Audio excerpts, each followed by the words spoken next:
নমস্কার বন্ধুরা, আজ আমি তৈরি করছি গুঁড়ি আলু দিয়ে গুঁড়ি মরলার ঝাঁকানো মরলা। এই মাছটি রান্নাতে আমরা খুন্তির ব্যবহার একেবারেই করব না। পুরো রান্নাটি ঝাঁকিয়ে ঝাঁকিয়ে হবে বলে এটিকে আমরা ঝাঁকানো মরলা বলেই বলে থাকি। এটি পূর্ব বাংলার একটি রেসিপি। এই ঝাঁকানো মরলার স্বাদটা কিন্তু নির্ভর করে এই মাছটি মাখানোর উপরে এবং মাছটির সাইজের উপরে। এই মাছগুলি যতটা ছোট পারবেন ততটা ছোট নিতে হবে। আমরা এখানে দিয়ে দেব মাখানোর জন্য নুন, হলুদ, আদা, রসুন, পেঁয়াজ বাটা, জিরের গুঁড়ো, ধনের গুঁড়ো, অল্প চাট মশলা, গরম মশলা ও গোলমরিচের গুঁড়ো।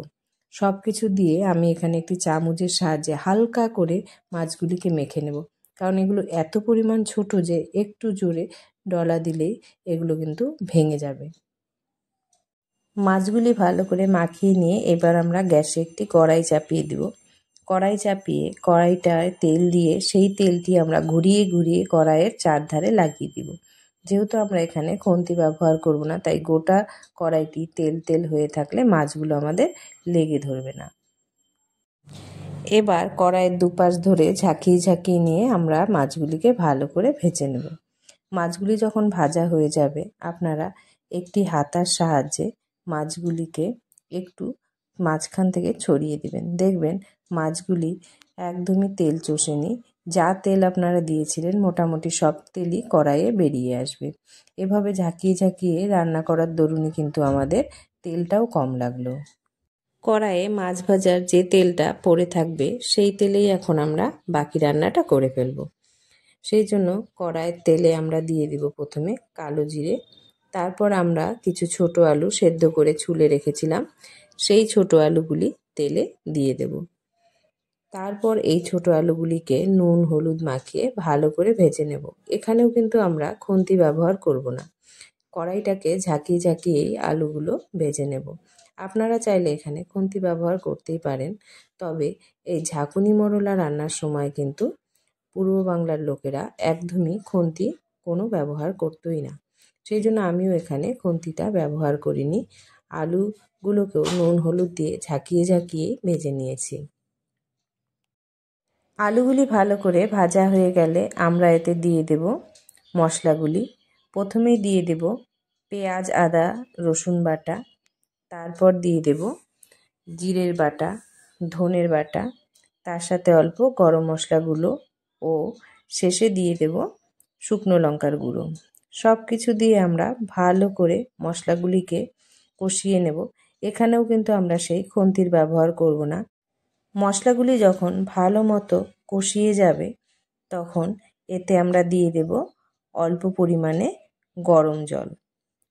গরম জল দিয়ে আমরা এটিকে কষবার জন্য 10 থেকে 15 মিনিটের মতো ঢেকে দেব। তখন কিন্তু আমরা গ্যাসের ফ্লেমটা একদম কমিয়ে দেব, যাতে মশলাগুলি এবং আলুগুলি খুব সুন্দরভাবে কষে যায় এবং একদম নরম হয়ে যায়। এবার ঢাকনা খুলে আমরা দেখে নেব ঝোলটা ঠিকঠাক হয়ে গেছে কিনা। দেখুন আমাদের ঝোলটার কালারটাও কি সুন্দর এসেছে এবং আলু এবং ঝোল কিন্তু খুব সুন্দর মিলেমিশে গেছে। এবার ঝোলটাকেও আমরা কড়াইয়ের দুপাশ ধরে একটু নাড়িয়ে নেব, যাতে নিচে না লেগে যায়। নাড়িয়ে নিয়ে তারপর যখন দেখব ঝোলটা আমাদের মোটামুটি তৈরি হয়ে গেছে, তখন এতে আমরা অল্প পরিমাণে জল মিলিয়ে দেব। জলটি যখন ফুটে উঠবে তখন আমরা যে মাছগুলি ভেজে রেখেছিলাম সেই মাছগুলি দিয়ে দেব। মাছগুলি দিয়ে কিন্তু আমরা এখানে খুব বেশিক্ষণ রাখবো না, কারণ মাছগুলি আমরা ভালো মতোই ভেজে নিয়েছি আগে। অল্প কিছুক্ষণ ফুটে উঠলে এতে আমরা দিয়ে দেব কিছু পরিমাণে কাঁচা লঙ্কা। বেশ অনেকগুলি কাঁচা লঙ্কাই কিন্তু আমরা এখানে দেব। আর মাছগুলি দিয়েও আবার কড়াইয়ের দুপাশ ধরে আপনারা ভালো করে ঝাঁকিয়ে নেবেন, যাতে ঝোলটা নিচে লেগে না ধরে। পূর্ব বাংলার যেহেতু রান্না ঝাল হবে এটাই স্বাভাবিক, তাই কাঁচা লঙ্কাটা একটু আমরা এখানে বেশি পরিমাণেরই দেব। কাঁচা লঙ্কাটা দেওয়া হয়ে গেলে আমরা এতে কিছু পরিমাণে দিয়ে দেব উপর থেকে ধনেপাতা ছড়িয়ে। ধনেপাতা দিয়ে দিলেই কিন্তু আমাদের রান্নাটা মোটামুটি কমপ্লিট হয়ে যাবে। ধনেপাতা ছড়িয়ে দিয়ে আবার কিছুক্ষণ ঝাঁকিয়ে ঝাঁকিয়ে নাড়িয়ে নিয়ে রান্না করে নিলেই কিন্তু আমাদের এই রেসিপিটা শেষ হয়ে যাবে। দেখতে মনে হচ্ছে খুন্তি না দিয়ে ঝাঁকিয়ে রান্না করলে কী বা আলাদা, কিন্তু একবার করে দেখুন, স্বাদটা অনেকটাই আলাদা আসে। সব কিছু দেওয়া হয়ে গেলে 2 থেকে 3 মিনিট আমরা ঝাঁকিয়ে ঝাঁকিয়ে রান্না করে নিলেই কিন্তু আমাদের এই ঝাঁকুনি মরলা একদম কমপ্লিট। দেখুন দেখতেও কি সুন্দর লাগছে, খেতেও এটি এত সুন্দর আপনি না করে খেলে বুঝতে পারবেন না। গরম ভাতে শুধু এটি নিয়ে বসে যান, আর কিচ্ছু লাগবে না। গরম গরম ভাত আর গরম এই ঝাঁকুনি মরলা, একবারে আপনি এক থালা ভাত নিমিষে খেয়ে উঠে পড়তে পারবেন। এই রেসিপিটা আমাদের কিন্তু কমপ্লিট হয়ে গেল। এই রেসিপিটা তৈরি করতে আমাদের লাগবে অনেকটাই যত্ন ও ধৈর্য। একে খুব ধৈর্য সহকারে রান্না করতে হয় এবং যত্ন নিয়ে রান্না করতে হয়, না হলে পুরো রান্নাটা কাটা কাটা হয়ে যাবে। দেখুন আমার মাছগুলো কিন্তু একদম এখন পর্যন্ত একটিও ভাঙেনি। এটা এবার একদম খাওয়ার জন্য তৈরি।